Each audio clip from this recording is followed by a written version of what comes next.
It is. Hey guys, how's everyone doing today? Hi. Good, good. All right, so today we're going to talk a little bit about why we should stop drinking cow milk, dairy products overall. So I'll start with a question. How many of us drink milk? Milk, yeah? In our cereal, right? In yogurt, do we eat cheese, right? So we'll start with how much we consume as a nation. So as a nation on average, we are drinking less milk as a beverage, but we are consuming more dairy overall. So milk consumption has dropped about 40%. We are eating more things like yogurt and cheese and less milk. But in order to make these products like yogurt and cheese, we use a lot of milk, right?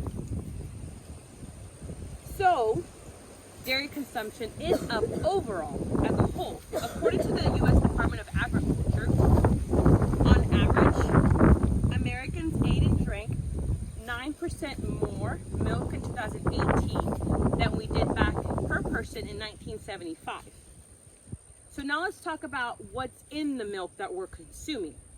Since cow milk is intended for a baby calf, on average it contains 3 times the amount of protein than in human milk. Also, a single serving of whole milk can contain more than 20% of the recommended daily allowance of saturated fat. That's a lot of fat. So let's think about it.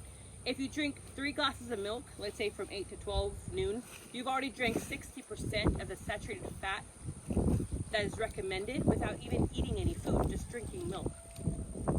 So cows are also typically injected with antibiotics and RBGH, which is a growth hormone to make them produce more milk faster, right? So and the antibiotics and the hormone is usually injected, and then it makes its way into the milk, which then it makes its way into our bodies. Also, the food that cows eat usually has toxic pesticides, which make their way into the milk and then make their way into our bodies. So now let's talk about what milk does to our bodies. So any animal product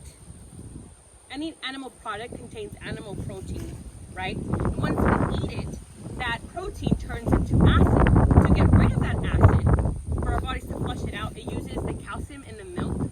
And a lot of the times it uses calcium from our bones. So it's extracting calcium from our bones as well, which we need calcium in our bones to make them strong, right? So because our bodies are not naturally made to tolerate animal product, once it's in our bodies, our immune system sees it as an enemy, right? So it jolts up our immune system, and with that, we get cramps, we get diarrhea, gas, bloating, right? And a lot of people actually are allergic to the milk. So here's a good statistic. 75% of the human population is actually lactose intolerant. And some studies have shown a link between dairy products and some cancers, which is pretty bad.